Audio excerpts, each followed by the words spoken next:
These guys were building cars that you get your pulse to quicken. When you see them, they're just very sexy cars. And that's what design is all about. And that's what my interest, that's what Mike's interest. It's not that we're bored with American cars. I want to see more American cars. Where are they? And the answer is they lie in the post-war design and build yourself automobiles, cars that no one knew existed.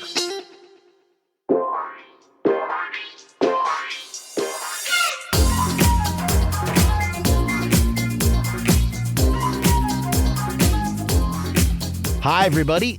Welcome to Horsepower Heritage. I'm Maurice Merrick.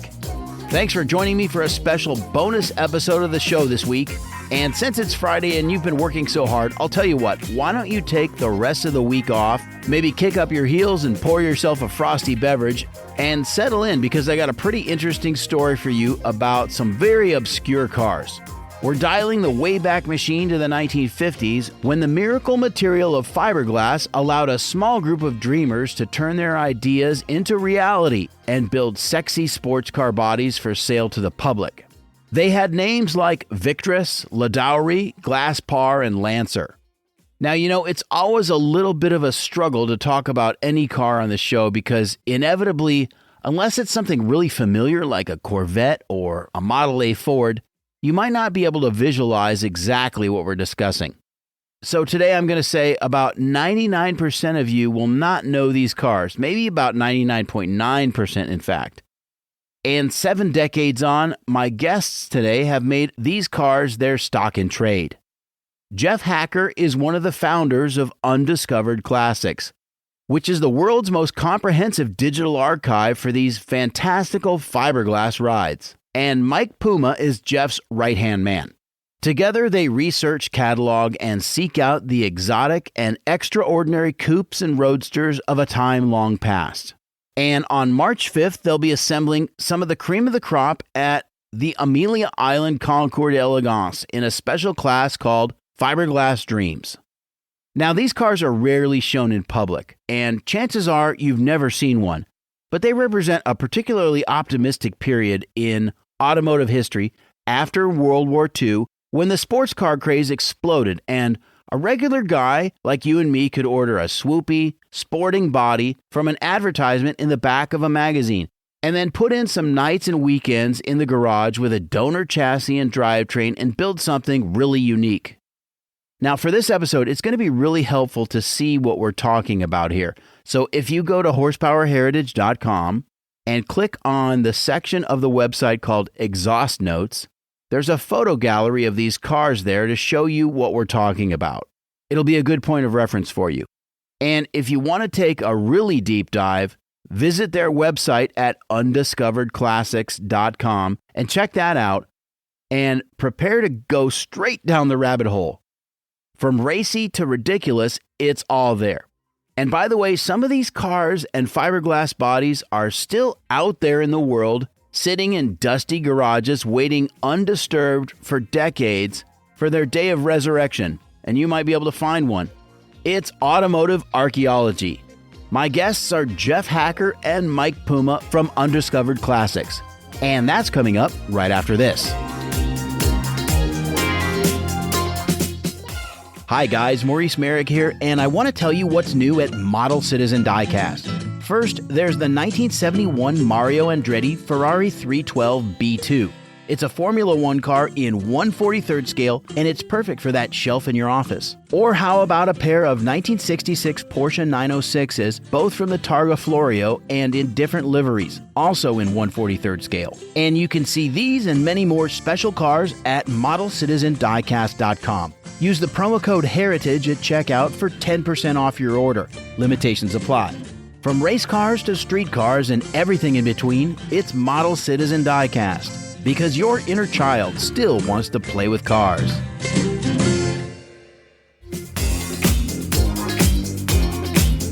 Welcome, guys. I've really been looking forward to this.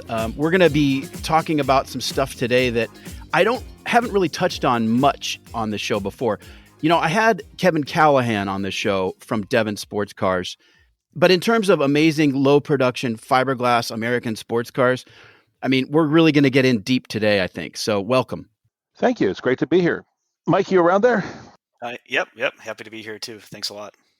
So you guys are the team behind Undiscovered Classics. And Geoff, basically, what is Undiscovered Classics? I run and create Undiscovered Classics.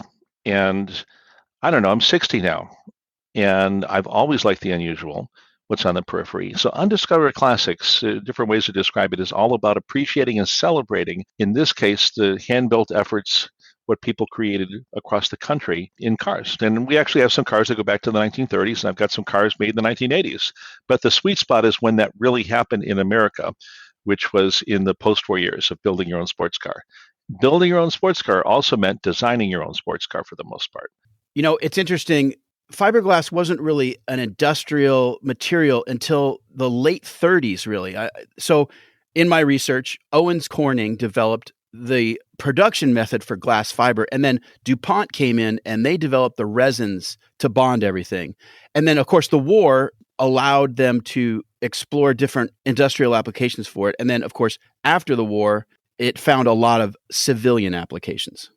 Yeah, and I can say it a couple different ways. And I want to circle back in just a minute about something else. But fiberglass is a medium to create cars. Fiberglass made it easy to do for what aluminum and steel made it hard to do. You know, and we actually have cars we've had in the past where a small company in the late 40s created dies, these drop hammer dies, and built what's called the Curtis Omohundro. I found a couple of them, and they went bankrupt building these dies so they could stamp aluminum and stamp metal. Well, compared to that to what looks easy but takes a great deal of skill of building a shape in a form. So what's really interesting is, I didn't mention, and just looping back, I started Forgotten Fiberglass with Rick DeLury. And that was our appreciation for cars based on a car I just found. I can get more into that if you'd like. But when I found the Shark hardtop, a car I've been looking for 25 years, I wanted to learn more about fiberglass vintage cars, and there wasn't much research. My background's a PhD in industrial psychology. And I expected you wanted to find all this cool history and all these different cars, which I knew about. I'd been working in cars all my life, and there wasn't any. And I remember thinking to myself, God, I hope someone does the research, and I hope it's not me, because I have other things I want to do, microphones and collectibles and so forth. But the other thing is, the most important thing is, it's never been about me. I may be a driven person, but right off from the start, my best friend and partner, Rick DeLuy, and I were bringing as many people together. And you mentioned earlier about Kevin Callahan and Devin. We worked from the get-go to combine all the groups under a rubric. Glasspar and Meteor and Byers and Grantham Stardust and Venus and Chicago and all these other ones, so that all of these groups combined, because they all have similarities. Everyone was designing and building their own cars, either in companies or on their own. The Voodoo Gardner, the Siebler, one-off cars that have been either are going or have been to Amelia Island, Concord Alliance. So the whole idea of fiberglass was simply a means to an end. It's something simple to do. And ironically, when World War II devastated Europe, they were working in old world skills in aluminum, building original design sports car bodies, and we were doing what we consider the carbon fiber of its day, fiberglass. That was the wonder material. In fact, the coach building companies like Spahn and others, Pininfarina, had a Fiat 8V in fiberglass. It's on our website if you wanted to see it, and they were building up custom body fiberglass to emulate what they thought was the best of what was being done in the world, and that was here in America. Now we think of fiberglass as a trash material, which is really amusing to me, because if I say the words carbon fiber, then you get a lot of oohs and ahs. But really, fiberglass is simply a means to an end, a simpler way to do aluminum bodies, and in many ways better, depending on what your company approach is. But the other part of Undiscovered Classics is all about Mike Puma, who's here with us today. It's all about all the different groups that we combine and all the different people that have joined us along the way. My best friend Rick had passed away, and Guy Durkin has been a part of this. You met Guy Maurice last year at Amelia Island with his Canera and the Victress. Yes, I did. And Mike is, in fact, you probably would have met Mike last year briefly. I don't know if you met him. He was there last year, Mike. Yes, yeah, briefly. We absolutely chatted. But it's never, if the more people can not hear from me, and the more people can hear from Mike and others about this story, and yourself, Maurice, taking it to your audience, the better it is, because this story is about achievement. You know, someone designing and building their own car and taking the average was 2,000 hours is remarkable. So, Mike, where do you come into the story with Geoff and what he's been doing? So I've been a lifelong car guy. Grew up in a car family. My father and my uncle, both Cadillac guys, and I grew up kind of all around that, working on things here and there and just going to car shows and appreciating them. But I just turned 33 and I've kind of been bored with classic cars for at least 5 years or more. And on eBay, of all places, there appeared this listing, 1959, other make. And I looked at the photo and thought, well, that's certainly an interesting looking car. What is it?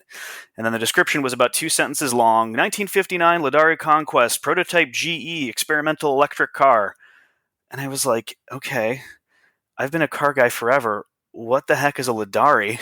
Why have I never heard of it? So, of course, you do what everybody else does. You Google it, and then bing, Geoff's website came up.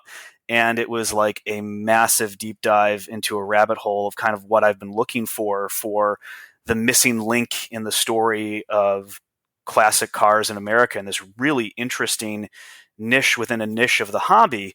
And with Undiscovered Classics and these interesting fiberglass cars, there's a whole world in the hobby that I think, in large part because, of course, Geoff's work is finally coming to get to some level of appreciation. And I think that's culminated in a lot, including being at major concours. And this year, we're going to have our own class, Fiberglass Dreams, which has 10 of these cars in the class, which is a huge achievement. Yeah, and I mean, most people know that the Corvette is really the most famous fiberglass sports car built in America. Fewer people know about the Kaiser Darren, which came right after. But you guys, you dive into the esoterica. You find the stuff that, the hen's teeth, right, of the fiberglass world. So let's talk about Fiberglass Dreams. Yes, this will be the 4th time we're doing a class of fiberglass cars. And this is a result of Bill Warner and now McKeel Haggerty's focus and interest on supporting unusual and cars worthy of distinction. And that's what these cars are. And each time we do this, whether we do it at Amelia, but we're also doing it at Pebble this year, called Dream Cars of the 50s. Remember, fiberglass is just a medium. So when I think of fiberglass, I'm known for vintage fiberglass. But really, I have a third of my collection is hand-built steel cars and hand-built aluminum cars. So Fiberglass Dreams on the East Coast is all about fiberglass. We have production cars. We've got Kevin Callahan joining us in the class from the president of Devon. He's got a car. We've got 2 cars coming from the Peterson Museum. The Bosley will make his first appearance, Bosley Mark I. And they're also bringing a Banger sports car race car, model number 3, which you've never really named it. Noel Banger was an interesting guy. He didn't really name his cars because he wanted other people to name it. We wanted to, if Maurice Merrick built one, he wanted to call it the Merrick Special or the Puma, the Puma sports car, whatever. So, and that's a really cool idea. And a lot of people who built these cars, if they're in the family forever, they don't even know what the name of the car is because their grandfather built it. And they thought he built the whole body and everything. But think of the effort it takes to build a car. I'd call it the Geoff. But we have the Lay Museum participating. They've got the Renault Special called the Rogue, built in Doylestown, Pennsylvania. And we've got a couple one-offs. What do we have? Siebler is one, Mike. Mm-hmm. The Thor is another. When I say one-offs, it's they built for families. So their friend and their family may have one, but it wasn't like Victress or Glasspar where they sold them. You couldn't buy them. But we have a total of 10 cars, and you mentioned the Corvette already. We have the Lost Corvette prototype from 1954. It was the 55 prototype that's going to make, as far as I can tell, its world's debut in our class, and that'll be the 10th car in our class. And Corvette is a cool car, and 54, you're going to see features on this car that were considered but not operationalized for 55, not put into place.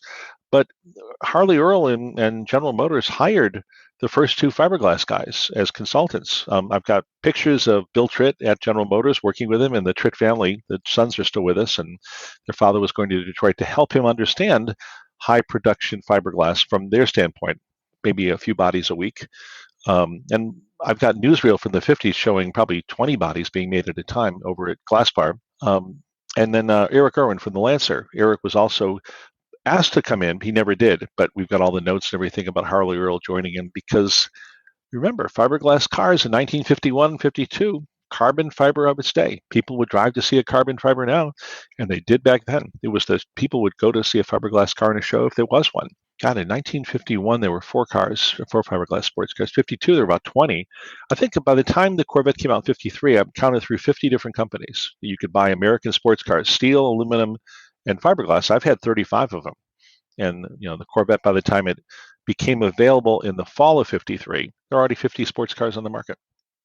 So back in the day, if I wanted to order a Victress or whatever make it was, How were they sold to the public? Were they sold as complete cars? Were they sold as kits? Were there different options? Yes to all that. So if you wanted to buy a car from Victress or Woodhill and so forth, most of these companies wouldn't build for yourself, but they had companies and more like people, small organizations that would build a car for you. And so I'm trying to think of one of the people. If you bought from Woodhill Wildfire, say, can you can you finish one for me?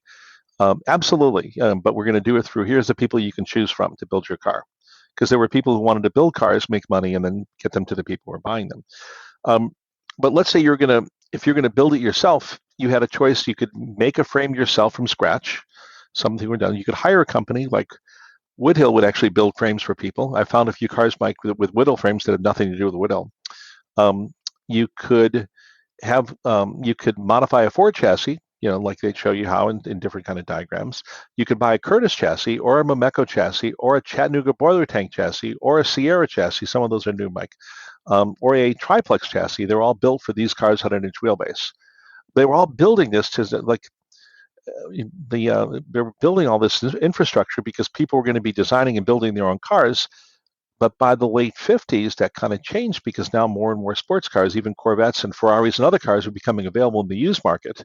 And now there was less reason to build your own car, but there were still people who wanted to build their own cars. And that's kind of when what we call the second generation, LaDawris, Devons, Bocars, Kellisons, those kind of took off with a little tighter approach to building your own car. But that first part, it took your own skills. You had to learn. And you could sometimes build your own chassis, buy your own chassis. One of my people I knew decided to build his own. It took, agreed upon, about 2,000 hours to build a car if you had a body. It took another 1,000 hours to design and build your own body. So that means nothing until you realize from a human resource perspective that 2,000 hours is 50 weeks of 40-hour weeks and then 2 weeks off for a full year. So that's what it took to build one if you got a Victress body. So obviously then, one of the reasons these cars kind of faded into obscurity for the most part is because the buyer had to finish it, right? I mean, otherwise they're just kind of collecting dust in someone's garage. And that's why so many of them are undiscovered. Yeah, or unfinished. Unfinished too. It's not all that unsimilar to somebody who embarks on a nut and bolt restoration or even, a mild restoration, and then suddenly their car sits on jack stands for years. But to your point about how people found out about these cars, print advertisement, they were in the back of magazines. But LaDawri was one of the more interesting ones, and I guess kind of near and dear to my heart because that's what started it off for me with my own LaDawri conquest. And if I'm recalling correctly, LaDawri, they were really great marketers. I mean, their brochures, a lot of color photographs, discussion of different models, some claims that might not have actually been true, like bodies were aerodynamically tested, which Geoff later found out from Joan Dawes, the wife of Les Dawes from LaDawri, was a little bit of an overblown claim that didn't actually happen. But hey, you gotta puff yourself up a little bit when you're advertising. But LaDawri offered 4 different options. You get a body, and that's it. No doors, no hood cut out. It was just the body. The second option would be the body with the doors and the hood cut out. The third would be all of that on a chassis.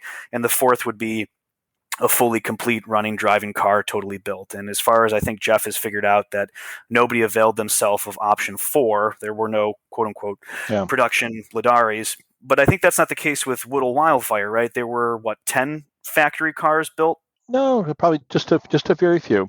Remember, these were fiberglass guys, and they were not car builders. So there's this funny kind of thing about ours. What you want to do is you'd like to find a car that was built by someone who really knew what they're doing. And there's some extraordinary cars out there.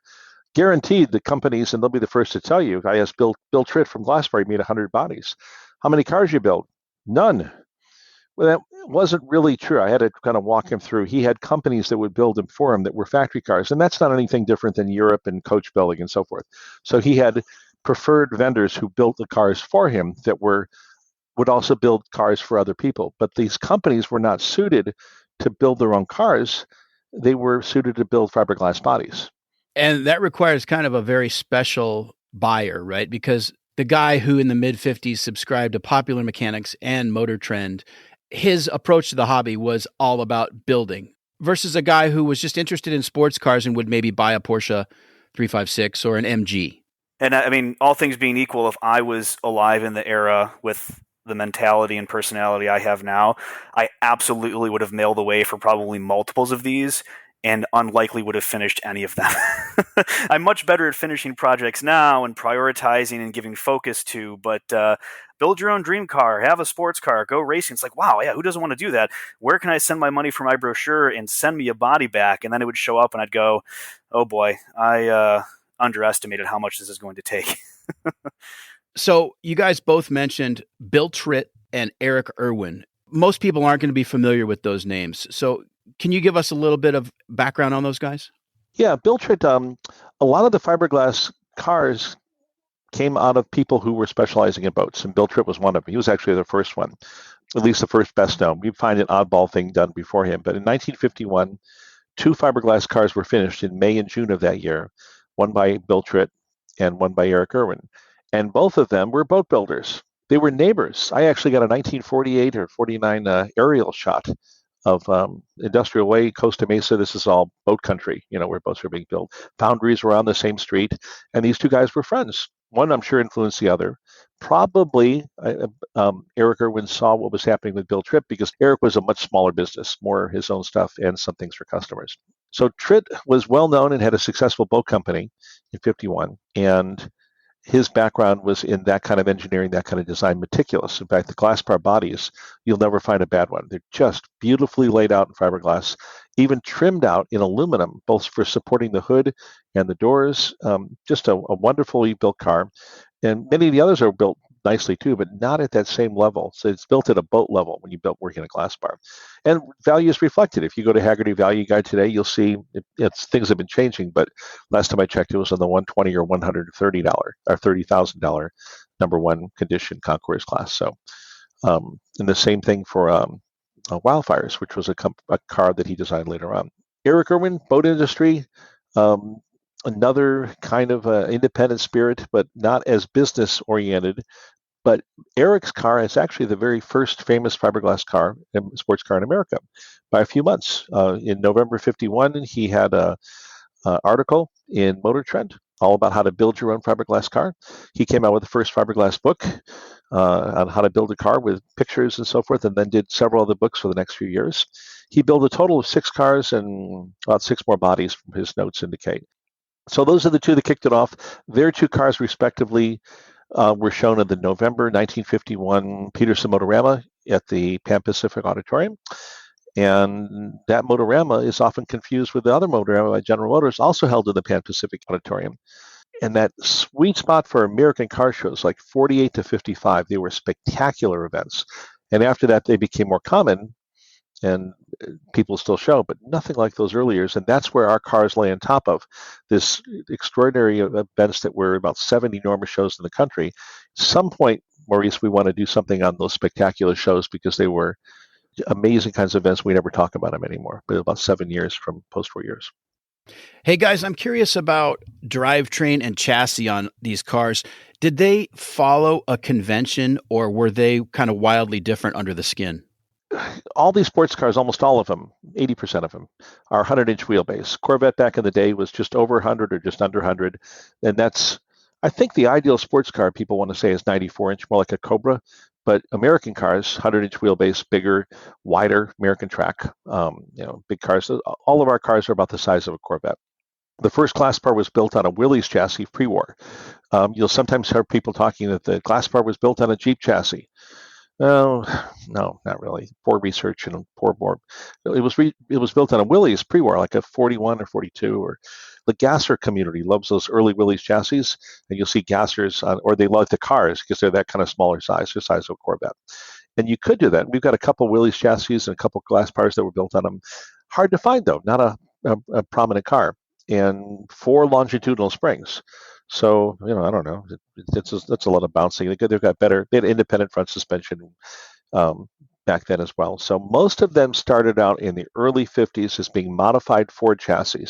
You'd get a Ford chassis, and then you would cut it, shorten it, and then you would Z it, which means lowering it in the front and the back. So instead of having a straight axle that kind of goes from a straight back, not an axle, a chassis, you'd cut it and then drop it in the center so your seating area was lower.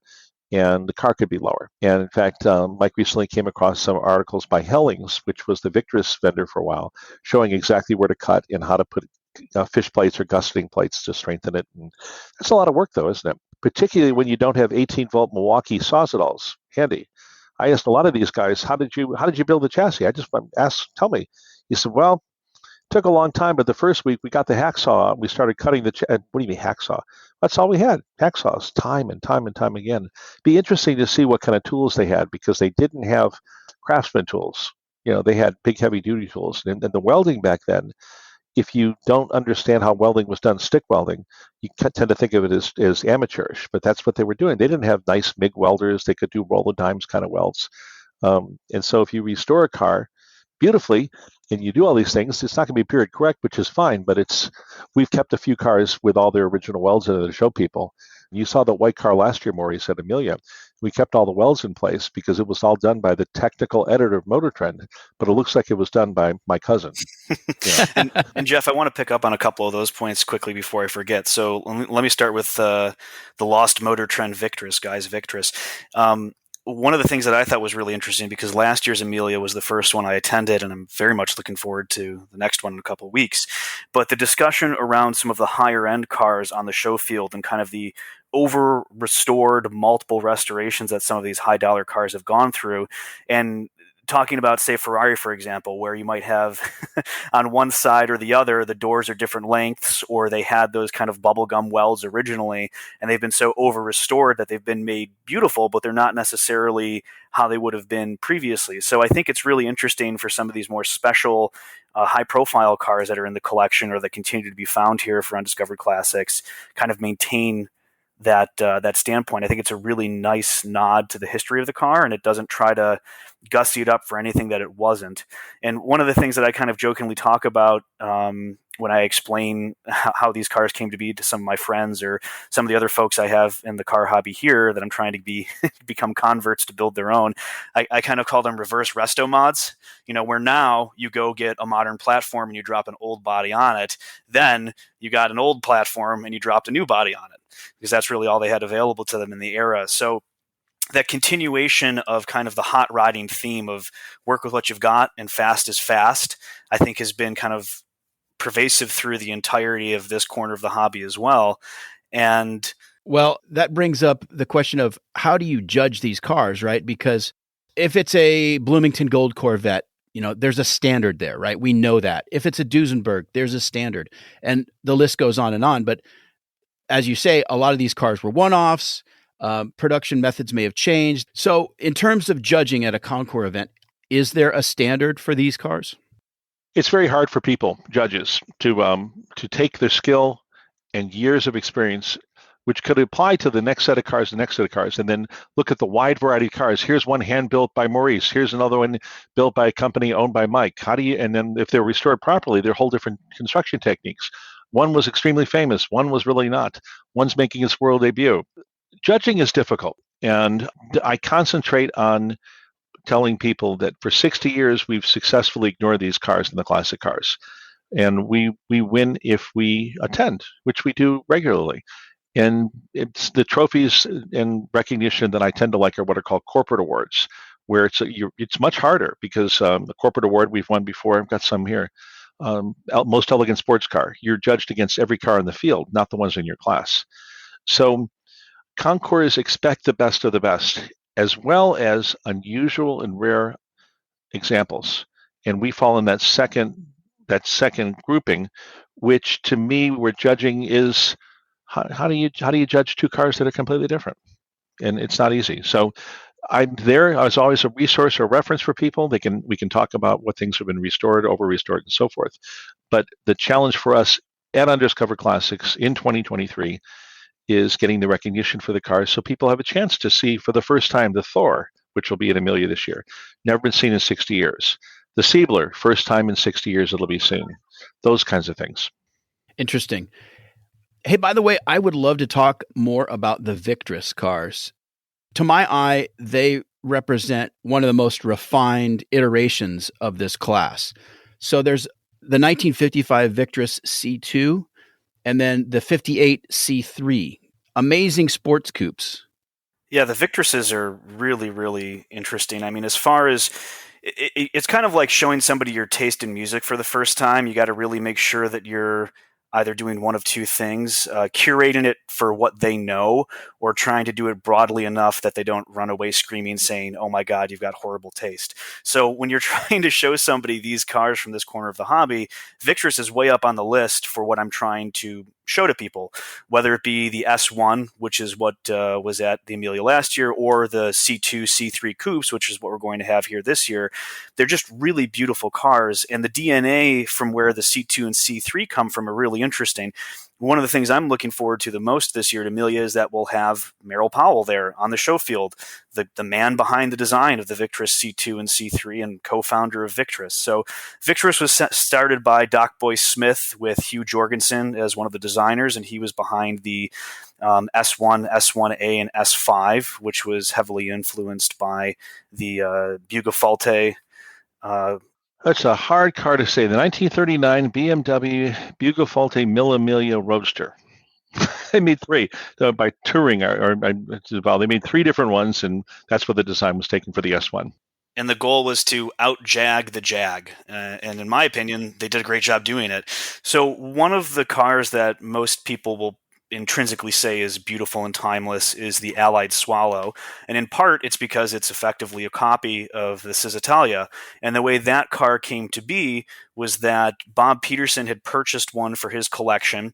There's this great series of articles where one of his staffers actually drove it all the way across the country to him. It was really, really incredible. In fact, something we highlighted on the Instagram page over the course of about 12 posts just to break it up. But the way the Allied Swallow came to be from the Cisitalia that Peterson had was this really funny convergence of events where Bill Burke at the time was working for Bob Peterson, and there needed to be some repairs that were done to the Cisitalia, so they were taken over to Bear's Customs shop. And Bill knew about that, and at the time, Peterson was his boss, so this was a little bit risky, but they took a splash mold of his car, and that's how they started producing the Allied Swallows. Well, what I came to find out recently, directly from Merrill, is that the influence of the C2, C3 being from the Allied Swallow via the Cisitalia is that they had one, and Merrill effectively covered it over in sculpting clay and sculpted back down to get the design and the shape of the C2 and C3. And I said, well, Merrill, how much of the Swallow Cisitalia design is left over in your design of the C2, C3? And he kind of put his hand up towards the top of the windshield where it meets the roof, and he said, just about this much. So really not too much was shared with it by the time Merrill kind of made it his own. And it's just really interesting to have the C2 and the C3. They are effectively the same design, except one is on a 94-inch wheelbase and the other is on 100. Is that right, Geoff, for the wheelbase numbers? 94 and 100 is the wheelbase for the two models that they made. Yes. I have to mention that even in period, the Cisitalia was exhibited at the Museum of Modern Art. So objectively, from day one, it was considered this wonderful, pure design, just very elegant. And I think one of the things that I haven't necessarily heard it intrinsically, but you kind of see it in chatter, and it might just be people being people on the internet. But when it comes to the cars that we focus on, there does seem to be kind of looking down your nose at them in a way. It's just a kit car, or it's fiberglass, it's plastic, yada. It's just a copy of something else. Well, a lot of the designs that we're focused on are original or had influence from major, beautiful designs, timeless designs like the Cisitalia. And arguably the best designs are usually stolen or influenced from somewhere else. So it's really not all that different than any other car that's been put out there, say, on the production line, major manufacturing. Also, Mike, hot rods were sort of looked down upon for decades, and they've come into their own now. They're appreciated. So in a way, it's a parallel, right, to hot rods. Absolutely. That's the way I see it. Let's talk a little bit more about Merrill Powell. He's 92 years old? 92 years old, Merrill Powell, co-founder of Victress. He'll be 93 in April. I called him last week. He sounded out of breath. And I said, what are you doing? He goes, I'm on the roof. I'm repairing the roof. I'm like, get off the damn roof. I was like, oh my God. He said, you're going to screw up the show for us at Amelia. Anyway, he's doing great. He's just talked to him yesterday. And he represents, he's the last of the big hitters from the Build It Yourself movement. We're honoring him this year at Amelia Island. And he was half of Victress starting in 1953, and the designer of the cars Mike was talking about, the Victress C2 and C3 coupes. And those Victress cars, they sort of have some Zagato inspiration, right? The coupes. Yeah, they absolutely do. And something that I noticed about the rear end of the cars is the lines are very similar to the 61 Corvette rear end, which carried over into the 63 Stingray and all that. It's almost like GM stole a little bit from Victress. Well, that model came out in 55, I think was the first year. Right. That's my point. So it's very interesting. Well, it is, but there's a lot of similarities in different cars, and that's perfectly fine. 1951 November, Walt Warren. Walt Warren was the senior editor, the person, not the publisher of Motor Trend, the senior editor. He was a friend of mine. He's in his 90s also. In 51, he wrote an article that said that people should be looking at what's happening here in California, in Los Angeles, because all the cool designs and builds are happening here with custom cars and others. This was just the birth of fiberglass, too. And he said, and it's a known fact and published fact that cars, and this was 51, designs from California were being readily taken and applied to cars in Detroit. And that's a good thing. They were saying, look, you're having this influence on America and the world. And those kinds of articles appeared from 1951 through 1956, where styles and designs that were happening across America were being influenced. And in fact, if you're a custom car guy, and you think of the custom cars that were being built in the late 50s, they started going to paint jobs, scallops and flames and all that stuff, and not so much custom-built cars of design. And the reason is Detroit was doing it better.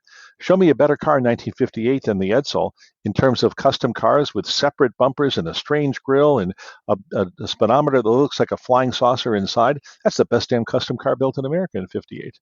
All the Americans were basic, and all the little bullet point grills. Look at the 59 Cadillac. I picked up one recently. It's a fantastic custom car.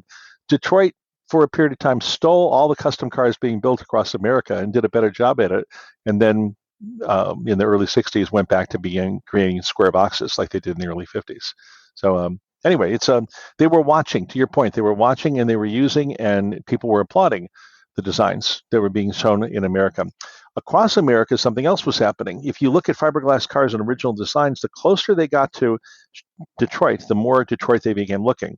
So you can only do this if you do all the research and look at all the cars. But cars on the West Coast and East Coast look like European cars, other kind of cool cars. Cars from Chicago, the Chicagoan. Cars from Detroit called the La Sieta. They look like they came right out of Detroit, squarish and boxish and so forth. The Venus, Mike, from Texas, something called the Geoff. So the closer to Detroit you got, the more it'll kind of look like Detroit. And the further away you got, they looked not like Detroit. So there was something else happening. So designs were being influenced regionally, nationally, and California. What were they called? We were talking about this recently, like Little Detroit. They were calling Costa Mesa, where these cars were being built in an industrial way by Lancer and by Bill Tritt and Eric Irwin. They called that in Fortune magazine. Fortune, not Reader's Digest. Fortune magazine, 2 times covered it. Nation's Business, another one. Little Detroit. That's what Costa Mesa was known as. We celebrate as a society the fantastic cars that were built by Detroit. And you expect fantastic cars from any company that has $1 billion. But what about Bill Tritt, who had a small company, or Dick Jones, who had no company in the Meteor? These guys were building cars that you get your pulse to quicken. When you see them, they're just very sexy cars. And that's what design is all about. And that's what my interest, that's what Mike's interest. It's not that we're bored with American cars. I want to see more American cars. Where are they? And the answer is they lie in the post-war design and build yourself automobiles, of which there were 50 before the American sports car existed. In some ways, I tell people that we specialize in finding cars that no one knew existed. Well, listen, it's really interesting stuff. It's a blind spot in my automotive knowledge, but I learned a lot today. Amelia Island Concours is March 2nd through 5th. The big day is Sunday, right? The 5th.